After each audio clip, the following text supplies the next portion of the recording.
for everyone, whether you are a member of the community or an ally. I want to thank all of you for coming today to help us celebrate the contributions of the department's LGBTQ+ employees and contractors. Today, we will hear from distinguished leaders. From the department, we will hear from Secretary Granholm, Assistant Secretary for Nuclear Energy, Dr. Catherine Huff, Lady Edos, our Deputy Director for Diversity, Equity, Inclusion, and Accessibility. We will also hear from Jeff Meridian from the White House and Japer Bowles from the Office of the Mayor of Washington, D.C. I am humbled and honored to represent Energy Pride, to be here with all of you today, and mostly to be able to say that I work for the Department of Energy, where respect, inclusion, diversity, and equity are not just talk, they're action. And this flag-raising ceremony is proof. Now, it is my pleasure to introduce Assistant Secretary Dr. Huff to make some remarks. Thank you so much. What a fantastic day to be out here celebrating everyone. It's really just so beautiful, and it's truly such an honor to be speaking with you alongside the incredible people in this lineup. There are going to be, some real exciting remarks here, but, for me and my purpose, I don't think I'll ever forget this moment. My office is just up there, and so I look straight out at the flag. I am looking forward to looking at it for a couple of weeks, and I hope that there are other flagpoles in the DC area that also raise this flag. I'm a bisexual woman. I'm currently married to a straight man, but, for my whole life, I will continue to be a bisexual woman. And it's, inclusive, exciting experiences like this that make me feel really accepted. And I think it's important to really be proud. And I'm a nuclear engineer, and one of the things that I did when I was a very young person was I helped to start an organization called Nuclear Pride. One of its other founding members is also here in the crowd. You have to really bring your whole self to work, and that was an example of sort of where I found that in my youth. And I think here in DOE, it's like one big energy pride all the time. And I've been really excited to see that. My whole research life has been about advanced reactors of a great diversity of designs, metal coolants and salt coolants and metal fuels and oxide fuels, and it's going to take every single type of reactor to get us to the place we need to be.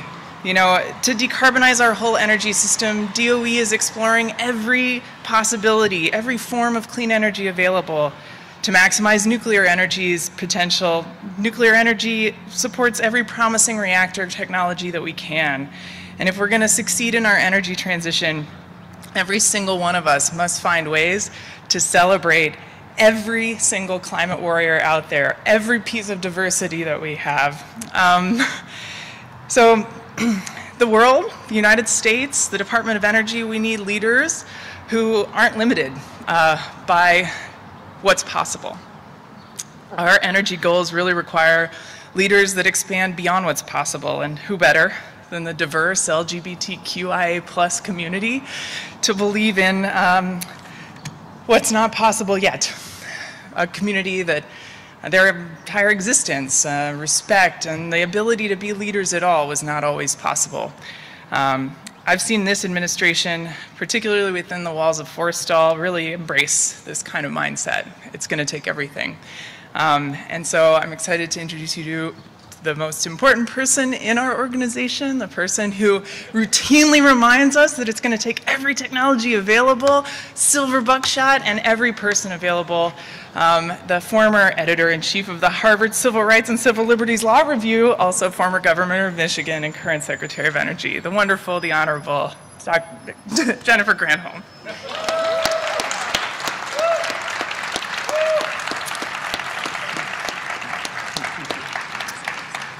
Thank you, Dr. Huff. Let's be clear, the most important people in this organization are right here, right? It is wonderful that you are willing to share your story. Margie, thank you so much for leading us off. Thank you to all of you who are here. I mean, Tariq Shah, last year you and I raised this flag for the first time. And as long as I am secretary, as long as this administration's in power, this flag will go up every June. And in fact, last year, I think Ann Augustin read a quote from Walt Whitman, and I want to share a little more of Walt Whitman's words with you.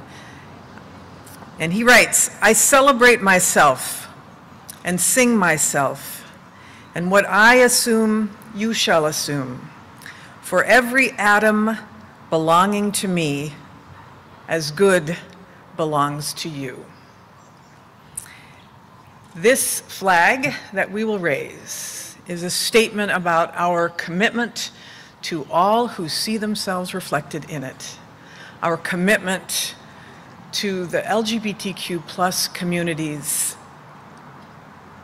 safety, and safety is big right now, to celebrate their presence with us. For all of you who see yourself in that flag, and all who are working and may not be able to join us, we want you to feel its protection, because that's who we want to reflect. Not just protection, but also celebration of making sure that we are an agency that is inclusive. And as Dr. Huff points out, we need all hands on deck. We need all talent in order to thrive as an agency, but also as a planet. Unfortunately, as we have seen, the right to privacy, the right to safety is under attack. All you have to do is look at social media. All you have to do is see what's happening in the halls of some state legislatures, where people, children, are not allowed to be who they are, young adults not allowed to be who they are, people feeling threatened by gun violence because of who they are or who they love. There's a human rights advocate, Janetta Sagan, said it best, and it's a reflection of what has been said in the civil rights community, whose shoulders we stand on, which is silence in the face of injustice, is complicity with the oppressor. I promise you, this president, this administration will not be silent in the face of attacks on our fellow Americans. And it's why, as one of his first acts in office, President Biden, you will recall, signed an executive order committing this entire administration to equity, to civil rights, to inclusion. And that value has permeated actions throughout this administration, whether it's reversing the ban on transgender participation in the military, or fighting to make sure that in schools there is no sexual or gender discrimination. Because supporting the LGBTQ plus community is not just about acceptance, it's not just about tolerance, it's about action. And it's about saying to all that we respect you, and we celebrate you, and we will fight for you. So today, raising the pride flag here at DOE headquarters, we show the world that we are standing in solidarity with all Americans. And while we are flying this flag just outside our doors, we want to make sure that inside we continue to make sure that we reflect those values in everything we do, personnel-wise, policy-wise, at all levels of this administration inside of DOE. We want to make sure that people can be their full selves at work and be celebrated for it. So we are really proud that 20% of DOE's political appointees identify as LGBTQ+, 20%. And as long as I'm secretary, any staffer who celebrates pride is welcome here at every level of leadership. And someone who has helped us achieve that 20% is here with us today, Jeff Marudian, who is the Special Assistant to the President for Climate and Science Personnel. Jeff, I want to thank you so much for your making sure that the President's words in that executive order are fulfilled here at the Department of Energy. Thank you.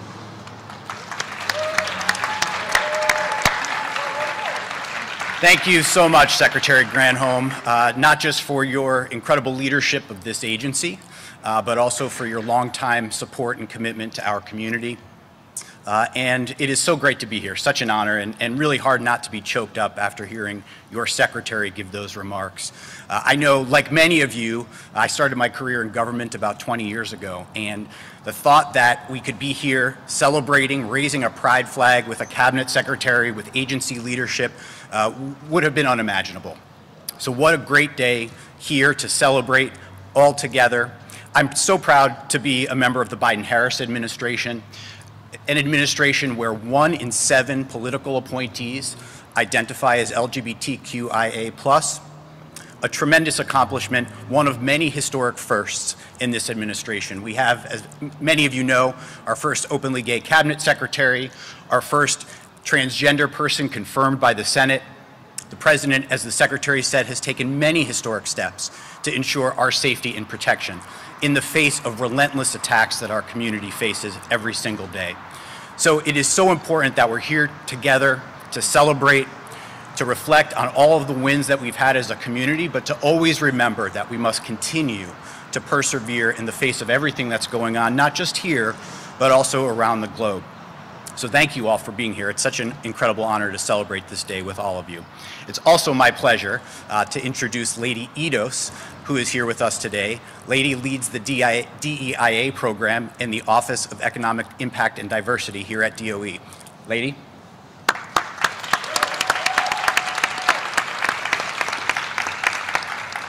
Happy Pride, everyone. So good to see you all. Woo! And thank you so much, Jeff, for your remarks. We are truly grateful for your support on behalf of the President. And thank you, Margie, Dr. Hoff, Secretary Granholm, for your words of inspiration. And to all of you for tuning in today in person and virtually for this special celebration. My name is Lady Edos, Deputy Director for the Office of Diversity, Equity, Inclusion, and Accessibility, or DEIA, within DOE's Office of Economic Impact and Diversity. I'm excited to be here with you today to kick off Pride Month and to let you know about President Biden's commitment to advance DEIA under Executive Order 14035. We, as a federal government and the nation's largest employer, must serve as the model of excellence for DEIA. This government-wide strategy outlines 11 priorities, including advancing equity for LGBTQ+ employees. The strategy calls for expanding the use of gender markers and pronouns that respect transgender, gender nonconforming, and non-binary employees, and working towards creating a more inclusive work environment for all. We at the Department of Energy are committed to upholding the mission, vision, and values outlined in the President's strategy. We are creating a policy for workplace gender identity and transition guidelines, and will review existing policies for employees to be able to update their chosen names and pronouns. The DOE National Laboratories have already been leading the way in establishing workplace gender identity and transition guidelines. Berkeley Lab released its first guidelines during Pride Month 6 years ago, and since then, more and more labs are releasing their guidelines in support of transgender and non-binary employees. Additionally, all 17 national labs are partnering with many prominent publishers, academic journals, and professional associations on an important initiative to support researchers who wish to change their names on their published research. This initiative is transgender inclusive, will establish policies and streamline processes to reduce the burden on researchers to initiate individual name changes, and will allow them to fully own their academic work. To date, there are over 20 publishing organizations who've said yes to partnering with the DOE National Labs, and we hope that number will continue to grow. Thank you to our DOE senior leadership, our Energy Pride Employee Resource Group, and to all LGBTQ+ ERGs across the DOE complex for continuing to serve as champions for DEIA. We salute your effort, dedication, and support. And now I would like to introduce Mr. Japer Bowles, Director of LGBTQ+ Affairs within the Office of the Mayor in Washington, D.C., to share a special proclamation. Greetings, greetings. Greetings, everyone, and happy Pride. My name is Japer Bowles, and as is referenced, I am the Director of the Mayor's Office of LGBTQ Affairs for the District of Columbia.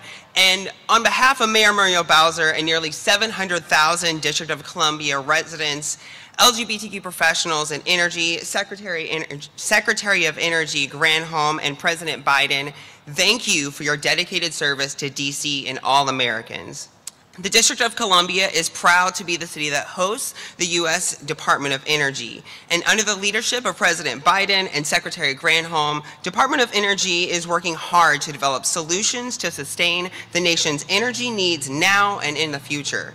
Today is a celebration of the LGBTQ+ professionals in the field of energy who are making substantial contributions to the American public by developing these solutions to address the nation's growing energy problems.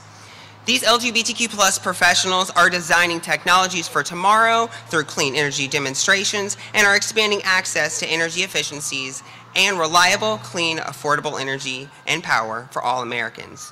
In DC, the District of Pride, we don't ban saying gay or books. We empower, we honor, and we celebrate. And that's what we are here doing today. So thank you. And I'll now turn it over. No, I think we're about ready to raise the flag. If everyone can please go over to the flagpole so we can raise the flag. Thank you so much.